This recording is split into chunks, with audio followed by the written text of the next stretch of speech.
ಎಲ್ಲರಿಗೂ ನಮಸ್ಕಾರ. D S K ಹೊಸ ಅಧ್ಯಾಯ ಯೂಟ್ಯೂಬ್ ಚಾನಲ್ಗೆ ಸ್ವಾಗತ. ಇವತ್ತು ಪ್ರಥಮ PUCಯ ಕನ್ನಡ ಚಾಪ್ಟರ್ ಆದ ದುರ್ಯೋಧನನ ವಿಲಾಪ ಎಂಬ ಪದ್ಯದ ಸಾರಾಂಶವನ್ನು ತಿಳಿದುಕೊಳ್ಳೋಣ. ಇಲ್ಲಿ ಕವಿ ರನ್ನ ಸಾಹಸ ಭೀಮ ವಿಜಯಂ ಎಂಬ ಕಾವ್ಯ ಭಾಗದಿಂದ ಆಯ್ದು ದುರ್ಯೋಧನನ ವಿಲಾಪ ಎಂಬ ಪದ್ಯ ಭಾಗವನ್ನು ಆಯ್ಕೆ ಮಾಡಿಕೊಂಡಿದ್ದಾನೆ. ಇಲ್ಲಿ ದುರ್ಯೋಧನನ ವಿಲಾಪ ಅಂದರೆ ಏನು ಅಂದರೆ, ದುರ್ಯೋಧನ ತನ್ನವರನ್ನು ಜೊತೆಯಾಗಿ ಇಟ್ಟುಕೊಂಡು ಮೆರೆಯುತ್ತಿದ್ದಂತಹ ಸುಯೋಧನ, ಗರ್ವವನ್ನು ಪಡುತ್ತಿದ್ದಂತಹ ಸುಯೋಧನ, ಮತ್ತು ಯಾರ ಮಾತನ್ನೂ ಸಹ ಕೇಳದೆ ಲೆಕ್ಕಿಸದೆ ತಾನು ಅಂದುಕೊಂಡಂತೆಯೇ ಮೆರೆಯುತ್ತಿದ್ದಂತಹ ಸುಯೋಧನ ಇವತ್ತು ರಣರಂಗದಲ್ಲಿ ಅದೇ ತನ್ನ ಎಲ್ಲವರನ್ನ ಕಳೆದುಕೊಂಡು ಒಬ್ಬಂಟಿಯಾಗಿ ನಿಂತು ಅವರವರ ಕಳಹೇಬರದ ಮುಂದೆ ತನ್ನ ಗರ್ವ, ಜಂಬ, ಅಹಂಕಾರ ಎಲ್ಲವನ್ನ ಮರೆತು ದುಃಖದಿಂದ ತನ್ನವರ ಕಳಹೇಬರಹದ ಮುಂದೆ ದುಃಖಿಸುವ ಪರಿಯನ್ನು ಇಲ್ಲಿ ರನ್ನ ನಮಗೆ ತುಂಬ ಸುಂದರವಾಗಿ ಚಿತ್ರಿಸಿ ಕೊಡ್ತಾನೆ. ಏನು ಹಾಗಾದರೆ ಈ ಪದ್ಯದ ಸಾರಾಂಶ ಅಂದರೆ, ಮೊದಲು ಸ್ವಲ್ಪ ಹಿಂದೆ ಕತೆಗೆ ಹೋಗೋಣ. ಕುರುಕ್ಷೇತ್ರ ಯುದ್ಧ ನಡೆಯುವ 18 ದಿನಗಳ ಯುದ್ಧದಲ್ಲಿ 17 ದಿನದ ಯುದ್ಧಗಳು ಮುಗಿದೋಗಿರುತ್ತೆ. ಇನ್ನು ಕೇವಲ 1 ದಿನದ ಯುದ್ಧ ಮಾತ್ರ ಇರುತ್ತೆ. 1 ದಿನದ ಯುದ್ಧದಲ್ಲಿ ಕೌರವರಲ್ಲಿ ದುರ್ಯೋಧನ ಮತ್ತು ಪಾಂಡವರ 5 ಜನರು ಸಹ ಇರ್ತಾರೆ.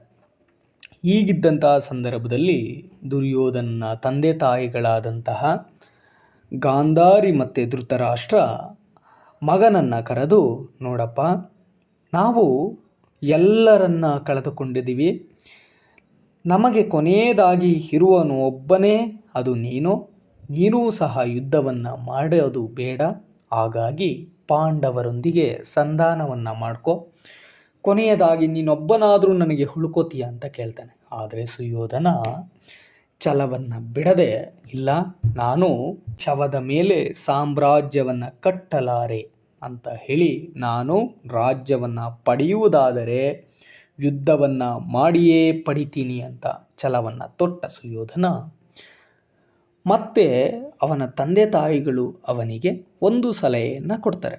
ನೋಡಪ್ಪ, ನೀನು ಯುದ್ಧವನ್ನು ಮಾಡೋದಾದರೆ ರಣರಂಗದಲ್ಲಿ ಇರುವಂತಹ ನಿನ್ನ ತಾತನಾದ ಭೀಷ್ಮಾಚಾರ್ಯರ ಸಲಹೆಯನ್ನು ಪಡಿ. ಯಾಕೆಂದರೆ ಯುದ್ಧಕ್ಕೆ ಏನಾದರೂ ಸಹ ಅನುಕೂಲಗಳಾಗ್ಬೋದು ಅಂತ ಹೇಳಿ ಅವನಿಗೆ ವಿಷಯವನ್ನು ತಿಳಿಸ್ತಾರೆ. ಹೀಗೆ ಸುಯೋಧನ ಸಂಜಯನ ಜೊತೆಗೂಡಿ ರಣರಂಗದಲ್ಲಿ ಮಲಗಿರುವಂತಹ ತನ್ನ ತಾತನಾದ ಭೀಷ್ಮಾಚಾರ್ಯರ ಸಲಹೆಯನ್ನು ಪಡೆಯುವುದಕ್ಕೆ ರಣಭೂಮಿಯಲ್ಲಿ ನಡೆದು ಬರುವಂತಹ ಸನ್ನಿವೇಶ ಮತ್ತು ಆ ರಣರಂಗದಲ್ಲಿ ಬರುತ್ತಿದ್ದಂತಹ ಸಂದರ್ಭದಲ್ಲಿ ಅವನು ಕೆಲವು ಶವಗಳನ್ನು ಕಂಡು ಅವರ ಶೌರ್ಯಗಳನ್ನು ಹೊಗಳುತ್ತಾ ಮತ್ತು ಹೇಗೆ ದುಃಖಿಸ್ತಾನೆ, ಅವರ ಶವದ ಮುಂದೆ ಹೇಗೆ ದುಃಖಿಸ್ತಾನೆ ಮತ್ತು ಹೇಗೆ ಅವನು ದುಃಖವನ್ನು ತೋಡ್ಕೋತಾನೆ ಅನ್ನೋದೆಲ್ಲವೂ ಸಹ ಇದರಲ್ಲಿ ಕರುಳು ಹಿಂಡುವಂತಹ ಚಿತ್ರಣವನ್ನು, ಮನ ಮಿಡಿಯುವಂತಹ ಸನ್ನಿವೇಶಗಳನ್ನು ನಮಗೆ ರನ್ನ ಇಲ್ಲಿ ತುಂಬ ಸುಂದರವಾಗಿ ಚಿತ್ರಿಸಿಕೊಡ್ತಾನೆ. ಈಗ ಪದ್ಯ ಭಾಗಕ್ಕೆ ಬರೋಣ. ದುರ್ಯೋಧನನ ವಿಲಾಪ, ಕವಿ ರನ್ನ. ಈಗ ದುರ್ಯೋಧನ ರಣಭೂಮಿಯಲ್ಲಿ ನಡೆದುಕೊಂಡು ಬರ್ತಿದ್ದಂತಹ ಸಂದರ್ಭದಲ್ಲಿ ರಣಭೂಮಿ ಅನ್ನೋದು ಹೇಗಿದೆ, ಮೊದಲೇ 17 ದಿನದ ಯುದ್ಧ ಮುಕ್ತಾಯ ಆಗಿರೋದ್ರಿಂದ ಅಲ್ಲಿ ಹಲವಾರು ಸಾವು ನೋವುಗಳು, ರಣರಂಗದಲ್ಲಿ ಸಾವಿರಾರು ಸೈನ್ಯಗಳು ಸತ್ತು ಬಿದ್ದಿದ್ದಾವೆ. ಹಾಗಾದರೆ ರಣಭೂಮಿ ಹೇಗೆ ಕಾಣ್ತಾ ಇದೆ ಅನ್ನೋದನ್ನು ಕವಿ ಇಲ್ಲಿ ಚಿತ್ರಣ ಮಾಡ್ತಾನೆ. ತುಂಡು ತುಂಡಾಗಿ ಬಿದ್ದಂತಹ, ಮುರಿದು ಬಿದ್ದಂತಹ ಆಯುಧಗಳು ಎಲ್ಲವೂ ಸಹ ರಣರಂಗದಲ್ಲಿ ಆಯುಧಗಳು ತುಂಡು ತುಂಡಾಗಿ ಮುರಿದು ಬಿದ್ದಿದ್ದಾವೆ. ಮತ್ತು ಮಡಿದು ಸತ್ತು ಬಿದ್ದವರ ದೇಹದಿಂದ ಹರಿದ ರಕ್ತ ಹೇಗೆ ಕಾಣ್ತಾ ಇದೆ ಅಂತಂದರೆ, ಯಾವುದೋ ಕಡಲಿನಂತೆ, ಯಾವುದೋ ನದಿಯಂತೆ ಅದು ಆ ರಣಭೂಮಿ ಭಾಸವಾಗ್ತಾ ಇದೆ.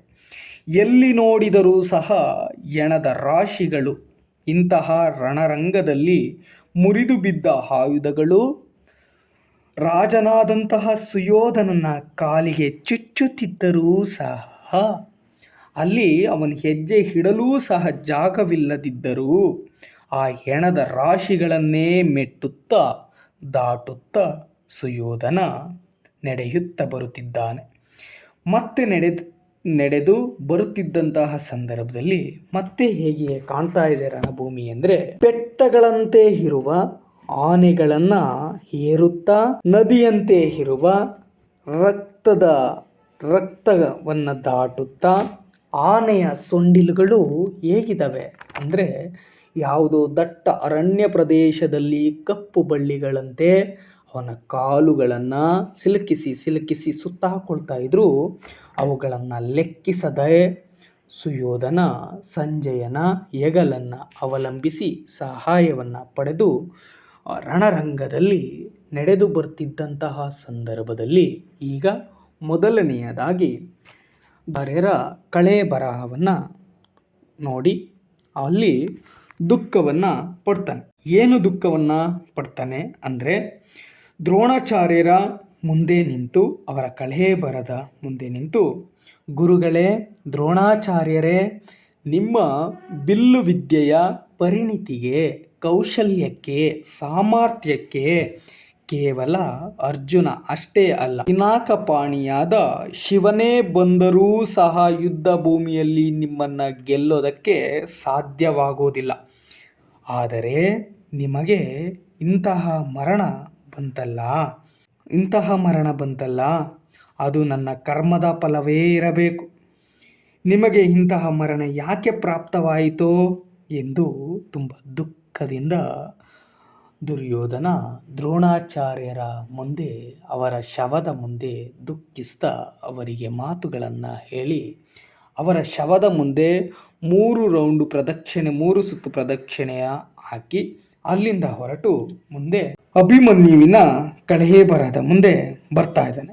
ಈಗ ಅಭಿಮನ್ಯುವಿನ ಶವ, ಕಳೆ ಬರಹ ದುರ್ಯೋಧನನಿಗೆ ಹೇಗೆ ಕಾಣ್ತಾ ಇದೆ ಅನ್ನೋದನ್ನು ಕವಿ ಇಲ್ಲಿ ವರ್ಣನೆಯನ್ನು ಮಾಡ್ತಾನೆ. ಹೇಗೆ ಕಾಣ್ತಾ ಇದೆ ಅಂದರೆ, ಯುದ್ಧ ಭೂಮಿಯಲ್ಲಿ ಸತ್ತು ಬಿದ್ದಂತಹ ಅಭಿಮನ್ಯು ಹೇಗೆ ಕಾಣ್ತಾ ಇದ್ದಾನೆ ಅಂದರೆ, ಅರೆಮುಚ್ಚಿದ ಅಂದರೆ ಅರ್ಧಂಬರ್ಧ ಮುಚ್ಚಿದ ಕಣ್ಣುಗಳು, ಉತ್ಸಾಹದಿಂದ ಹರಳಿದ ಮುಖ, ಶತ್ರುರಾಜರುಗಳಿಂದ ಕತ್ತರಿಸಿ ಹೋದ ಕೈಗಳು, ಮತ್ತೆ ಆ ಯುದ್ಧವನ್ನು ಹೋರಾಡ್ತಿದ್ದಂತಹ ಸಂದರ್ಭದಲ್ಲಿ ವೀರಾವೇಶದಿಂದ ಕಚ್ಚಿದ ದವಡೆ ಹೇಗೆ ಕಾಡ್ತಾ ಇದೆ, ಆ ದೇಹ ಕಾಣ್ತಾ ಇದೆ ಅಂದರೆ ಅತಿ ಭಯಂಕರವಾಗಿ ಕಾಣ್ತಾ ಇದೆ. ಯಾಕಂದರೆ ಶತ್ರು ರಾಜರುಗಳು ಬಿಟ್ಟಂತಹ ಬಾಣಗಳಿಂದ ಆ ದೇಹ ಜರ್ಜರಿತವಾಗಿ ರಕ್ತದ ಕಡಲಿನೊಳಗೆ ಬಿದ್ದಿದೆ. ಮತ್ತು ಆ ರಕ್ತದ ಕಡಲಿನೊಳಗಡೆ ಆ ದೇಹವನ್ನು ಅದ್ದಿ ಮೇಲೆ ಎತ್ತಿಟ್ಟಿದ್ದಾರೇನೋ ಅನ್ನುವಷ್ಟು ತುಂಬ ಭೀಕರವಾಗಿ ಕಾಡ್ತಾ ಇದೆ. ಹಾಗೆ ಕಂಡಂತಹ ದೇಹವನ್ನು ನೋಡಿ ಅಭಿಮನ್ಯುವಿನ ಕಳೆ ಬರಹದ ಮುಂದೆ ನಿಂತು ಸುಯೋಧನ ಮತ್ತೆ ಹೀಗೆ ಹೇಳ್ತಾನೆ, ಅಭಿಮನ್ಯು, ನಮ್ಮ ಗುರುಗಳಾದ ದ್ರೋಣಾಚಾರ್ಯರು ರಚಿಸಿದ ಚಕ್ರವ್ಯೂಹವನ್ನು ಇತರರಿಗೆ ಪ್ರವೇಶಿಸಲು ಸಾಧ್ಯವಿಲ್ಲ. ಆದರೆ ನೀನು ಅದರ ಒಳಹೋಗಿ ಚಕ್ರವ್ಯೂಹವನ್ನು ಭೇದಿಸಿ ಯುದ್ಧರಂಗದಲ್ಲಿ, ಯುದ್ಧ ಭೂಮಿಯಲ್ಲಿ ವೈರಿ ರಾಜರುಗಳನ್ನು ಸೆದೆಬಡಿದು ಅವರೆಲ್ಲರನ್ನ ಕೊಂದು ಹಾಕಿದೀಯ. ಮತ್ತೆ ನಿನ್ನ ಆ ಭುಜಬಲ ಪರಾಕ್ರಮಕ್ಕೆ, ನಿನ್ನ ಶೌರ್ಯಕ್ಕೆ, ನಿನ್ನ ಪರಾಕ್ರಮಕ್ಕೆ ಇಲ್ಲಿ ಯಾರಿಗೂ ಕೂಡ ಸರಿಸಮಾನರಿಲ್ಲ ನಿನ್ನ ಅಂತ ಹೇಳಿ, ಮತ್ತೆ ಏನು ಹೇಳ್ತಾನೆ ಅಂದರೆ, ನಿನ್ನ ಪರಾಕ್ರಮ ಯಾರಲ್ಲಿಯೂ ಇರಲು ಸಾಧ್ಯವಿಲ್ಲ. ನಿನ್ನ ಪರಾಕ್ರಮದ ಒಂದಂಶವನ್ನಾದರೂ ನನಗೆ ತೋರಲು ಸಾಧ್ಯವಾಗಲಿ. ಅದಕ್ಕೆ ದಕ್ಕುವುದಾದರೆ ಮರಣ ನಿನ್ನಂತೆಯೇ ಮರಣ ನನಗೆ ಪ್ರಾಪ್ತವಾಗಲಿ ಅಂತ ಹೇಳಿ ಆ ಅಭಿಮನ್ಯುವಿನ ಕಳೆಯ ಬರಹಕ್ಕೆ ಕೈಗಳನ್ನು ಮುಗಿದು ಮತ್ತೆ ಮುಂದುವರೆದು ತನ್ನ ಮಗನಾದಂತಹ ಲಕ್ಷ್ಮಣ ಕುಮಾರನ ಕಳೆ ಬರಹವನ್ನು ಕಂಡಂತಹ ಸುಯೋಧನ ಹೀಗೆ ಹೇಳ್ತಾನೆ, ಮಗನೇ ಲಕ್ಷ್ಮಣ ಕುಮಾರನೇ, ಮಗ ತಂದೆಗೆ ತರ್ಪಣವನ್ನ ಕೊಡುವುದು ಉಚಿತ ಸಂಪ್ರದಾಯ. ಆದರೆ ಮಗನೇ ತಂದೆಯೇ ಮಗನಿಗೆ ತರ್ಪಣವನ್ನ ನೀಡುವ ಸಂದರ್ಭ ಬಂದಿದೆಯಲ್ಲ, ಮಗನೇ ಲಕ್ಷ್ಮಣ ಕುಮಾರ, ನೀನು ಪದ್ಧತಿ ಸಂಪ್ರದಾಯವನ್ನ ತಪ್ಪಿದೀಯಾ ಅಂತ ಹೇಳಿ ತುಂಬ ಪುತ್ರ ಕಾತುರ ಸ್ನೇಹ ಹೃದಯ ಉಳ್ಳವನಾಗಿ ತುಂಬ ದುಃಖಿಸ್ತಾ ಇದ್ದಾನೆ. ಯಾಕಂದರೆ ಎಷ್ಟೇ ಆಗಲಿ ತಾನು ಜನ್ಮ ಕೊಟ್ಟಂತಹ ಮಗ ಮುಂದೆ ಇಡೀ ಸಾಮ್ರಾಜ್ಯವನ್ನು ಅನುಭವಿಸಿ ಇಡೀ ಸಾಮ್ರಾಜ್ಯದಲ್ಲಿ ಮೆರಗನ್ನು ಪಡಬೇಕಾಗಿದ್ದಂತಹ ಮಗ ಇಂದು ರಣರಂಗದಲ್ಲಿ ಶವವಾಗಿ ಬಿದ್ದಿದ್ದಾನೆ. ಇದನ್ನು ಕಂಡಂತಹ ಸುಯೋಧನ, ಅಯ್ಯೋ ಮಗನೇ, ತಂದೆಗೆ ತರ್ಪಣವನ್ನು ಕೊಡುವುದು ಮಗನ ಕರ್ತವ್ಯ, ಮಗನ ಸಂಪ್ರದಾಯ. ಆದರೆ ಇಲ್ಲಿ ತಂದೆಯೇ ಮಗನಿಗೆ ತರ್ಪಣವನ್ನು ಕೊಡುವಂತಹ ಸಂದರ್ಭ ಬಂತಲ್ಲ, ನೀನು ಆ ಪದ್ಧತಿಯನ್ನು ಆ ಕ್ರಮವನ್ನು ತಪ್ಪಿದೀಯಾ ಮಗನೇ ಅಂತ ಹೇಳಿ ತುಂಬ ದುಃಖಿತನಾಗ್ತಾನೆ. ಅವನ ದುಃಖವನ್ನು ನೋಡೋದಕ್ಕಾಗ್ದಲೇ ಸಂಜಯ ಅವನನ್ನು ಸಮಾಧಾನ ಪಡಿಸಿ ಈಗ ಮುಂದೆ ಬರ್ತಾನೆ. ಮುಂದೆ ಬರ್ತಿದ್ದಂತಹ ಸಂದರ್ಭದಲ್ಲಿ ಭೀಮನ ಗದೆಯ ಹೊಡೆತಕ್ಕೆ ತುಂಬ ಜರ್ಜರಿತನಾಗಿ ಬಿದ್ದು ಹೋದಂತಹ ತನ್ನ ತಮ್ಮನಾದ ದುಶ್ಯಾಸನನನ್ನು ಕಂಡು ದುರ್ಯೋಧನನಿಗೆ ತಡೆದುಕೊಳ್ಳಲಾಗದಷ್ಟು ದುಃಖ ಮತ್ತಷ್ಟು ಹೆಚ್ಚಾಗ್ತಾ ಇದೆ. ಯಾಕೆಂದರೆ ಹುಟ್ಟಿನಾಗಿನಿಂದ ಜೊತೆ ಬಂದಂತಹ ತಮ್ಮ ಇಂದು ರಣರಂಗದಲ್ಲಿ ಸತ್ತು ಬಿದ್ದಾಗ ಸಹೋದರನಾದ ದುರ್ಯೋಧನ ಅದನ್ನು ಕಂಡು ತುಂಬ ದುಃಖಿತನಾಗ್ತಾ ಇದ್ದಾನೆ. ಈಗ ತನ್ನ ತಮ್ಮನ ಕಳೆ ಬರಹದ ಮುಂದೆ ದುರ್ಯೋಧನ ಏನು ಹೇಳ್ತಾನೆ ಅಂದರೆ, ನಿನ್ನನ್ನು ಕೊಂದವನು ಇನ್ನೂ ಬದುಕಿದ್ದಾನೆ, ನಿನ್ನನ್ನು ಕೊಂದವನನ್ನು ಬಡಿದು ಕೊಲ್ಲದೆ, ಅವನನ್ನು ಕೊಲ್ಲದೆ ನಾನು ಇನ್ನೂ ಬಿಟ್ಟಿರುವೆನಲ್ಲ ತಮ್ಮ. ನೀನು ನನ್ನಲ್ಲಿಟ್ಟಿದ್ದ ಪ್ರೀತಿಗೆ, ಸಜ್ಜನಿಕೆಗೆ, ಗೌರವಕ್ಕೆ ನಾನು ಪ್ರತಿಯಾಗಿ ಇಷ್ಟು ಮಾಡಿದರೆ ಸಾಲದೆ ಎಂದು ತನ್ನ ಮನಸ್ಸಿನಲ್ಲೇ ಅವನ ಅಂದುಕೊಳ್ತಾ ಇದ್ದಾನೆ ಸುಯೋಧನ. ಮತ್ತೆ ಮುಂದುವರೆದು ತಮ್ಮನ ಗುಣಗಾನಗಳನ್ನು ಮಾಡ್ತಾನೆ.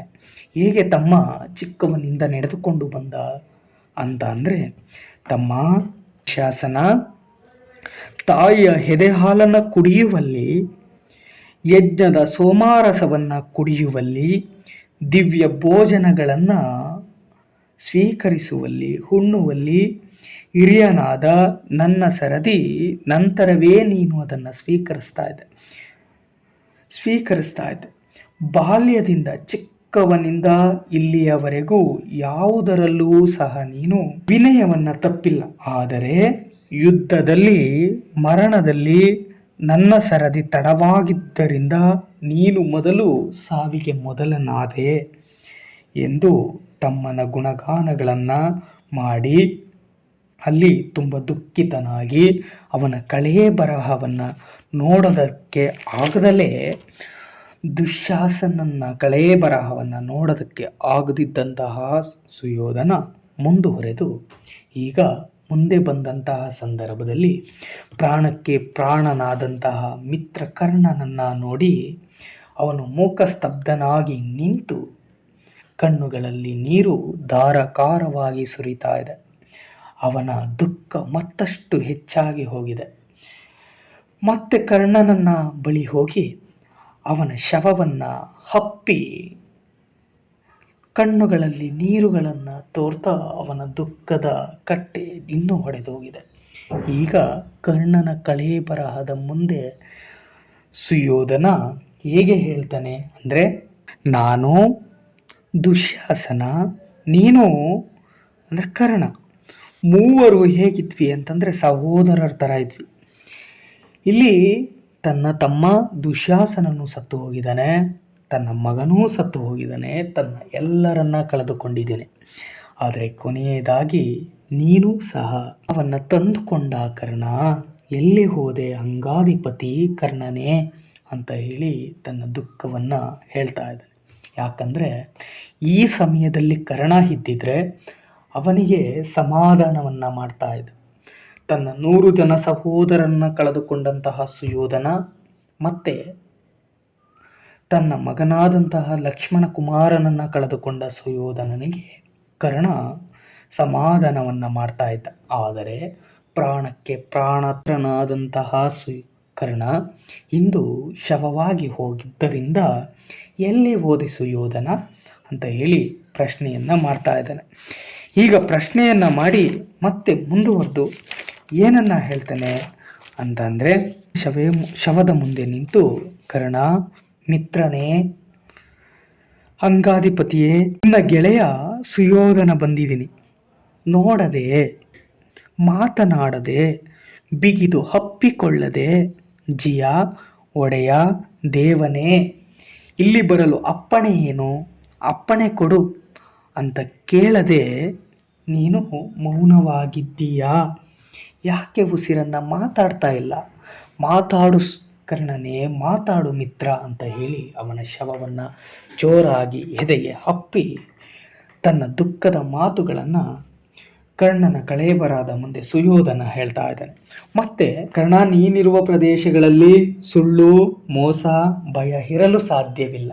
ನೀನಿರುವ ಜಾಗದಲ್ಲಿ ಧೈರ್ಯ, ಶೌರ್ಯ, ಸತ್ಯ, ತ್ಯಾಗಗಳಿಗೆ ಪರಾಕ್ರಮವಾಗಿ ಅವು ಮೊದಲಿರ್ತವೆ. ಹಾಗಾಗಿ ನೀನು ತ್ಯಾಗಕ್ಕೆ ಮೊದಲಾದವನು ಅಂತ ಹೇಳ್ತಾನೆ. ಮತ್ತೆ ಕರ್ಣನ ಕಳೇಬರಹದ ಮುಂದೆ ಅವನ ಜನ್ಮ ರಹಸ್ಯವನ್ನು ಯಾರ್ಯಾರು ತಿಳಿದಿದ್ರು ಅನ್ನೋದನ್ನು ಇಲ್ಲಿ ಹೇಳ್ತಾನೆ. ಈಗ ನಿನ್ನ ಜನ್ಮ ರಹಸ್ಯವನ್ನು ನಾನು, ಕುಂತಿ, ಕೃಷ್ಣ, ಸೂರ್ಯ ಮತ್ತು ದಿವ್ಯಜ್ಞಾನಿಯಾದಂತಹ ಸಹದೇವ ನಿನ್ನ ಜನ್ಮ ರಹಸ್ಯವನ್ನು ತಿಳಿದಿದ್ವಿ. ಇದನ್ನು ಬಿಟ್ಟರೆ ಮತ್ತೆ ಯಾರೂ ಕೂಡ ನಿನ್ನ ಜನ್ಮ ರಹಸ್ಯವನ್ನು ಅರಿಯೋದಕ್ಕೆ ಸಾಧ್ಯ ಇಲ್ಲ ಅಂಗಾಧಿಪತಿ ಅಂತಾನೆ. ಯಾರ್ಯಾರು ಮತ್ತೆ ಇನ್ನೊಂದ್ಸಲ ಕೇಳಿ. ದುರ್ಯೋಧನ, ಕುಂತಿ, ಸೂರ್ಯ, ಕೃಷ್ಣ ಮತ್ತು ದಿವ್ಯಜ್ಞಾನಿಯಾದಂತಹ ಸಹದೇವ. ಹೀಗೆ ಅವನ ಜನ್ಮ ರಹಸ್ಯವನ್ನು ಹೇಳಿ ಮತ್ತೆ ಏನನ್ನ ಹೇಳ್ತಾನೆ ಕರ್ಣನ ಮುಂದೆ ಅಂತಂದರೆ, ಕರ್ಣ, ನೀನು ನನ್ನ ಜೊತೆ ಇದ್ದರೆ ರಾಜ್ಯಗಳುಂಟು, ನೀನು ನನ್ನ ಜೊತೆ ಇದ್ದರೆ ಪಟ್ಟಗಳುಂಟು, ನೀನು ನನ್ನ ಜೊತೆ ಇದ್ದರೆ ಗೆಲುವುಗಳ ಸರದಿಗಳುಂಟು. ನೀನೇ ಇಲ್ಲದ ಮೇಲೆ ನನಗೆ ಇವೆಲ್ಲವೂ ಏಕೆ? ಯಾಕೆಂದರೆ ನೀನು ನನ್ನ ಜೊತೆ ಇದ್ದರೆ ನನಗೆ ಒಂದು ಧೈರ್ಯ ಇರ್ತಾಯಿತ್ತು, ಒಂದು ಉತ್ಸಾಹ ಇರ್ತಾಯಿತ್ತು. ನೀನೇ ನನ್ನ ಜೊತೆ ಇಲ್ಲದ ಮೇಲೆ ನನಗೆ ರಾಜ್ಯಗಳ ಕಟ್ಟಿಕೊಂಡು ಏನಾಗಬೇಕು, ಪಟ್ಟಗಳನ್ನು ಕಟ್ಟಿಕೊಂಡು ಏನಾಗಬೇಕು, ದಿಗ್ವಿಜಯದ ಯಾತ್ರೆಗಳನ್ನು ಕಟ್ಟಿಕೊಂಡು ನನಗೆ ಏನಾಗಬೇಕು, ಸಿಂಹಾಸನಗಳನ್ನು ಕಟ್ಟಿಕೊಂಡು ಏನಾಗಬೇಕು, ಪ್ರಾಣಕ್ಕೆ ಪ್ರಾಣವನ್ನು ಕೊಡುವಂತಹ ನೀನೇ ನನ್ನನ್ನು ಬಿಟ್ಟು ಹೋದ ಮೇಲೆ ನನಗೆ ಇವುಗಳ ಅವಶ್ಯಕತೆ ಏನು ಮಿತ್ರಕರ್ಣನೇ ಅಂತ ಹೇಳ್ತಾ ಇದ್ದಾನೆ. ಮತ್ತೆ ಮುಂದುವರೆದು ಅವನು ಕರ್ಣನ ತ್ಯಾಗಗಳನ್ನು ಇಲ್ಲಿ ನಮಗೆ ತಿಳಿಸ್ತಾ ಹೋಗ್ತಾನೆ. ಏನಪ್ಪ ಅಂತಂದರೆ, ಇಲ್ಲಿ ಕರ್ಣ ಯಶಮಹಿ ಅಂತ ಅಂದರೆ ಇಡೀ ಕುರುಕ್ಷೇತ್ರ ಮಹಾಭಾರತದಲ್ಲಿ ನಮಗೆ ಸಾಕ್ಷಿಯಾಗಿದೆ. ಯಾಕಂದರೆ ಯಾರು ಬಂದರೂ ಸಹ ಅದನ್ನು ಕೇಳಿದೊಡನೆ ಕೊಡುವಂತಹ ಮನಸ್ಸುಳ್ಳವನು. ಇದನ್ನು ಈಗ ಸುಯೋಧನ ಕರ್ಣನ ಶವದ ಮುಂದೆ ಹೇಳ್ತಾ ಇದ್ದಾನೆ.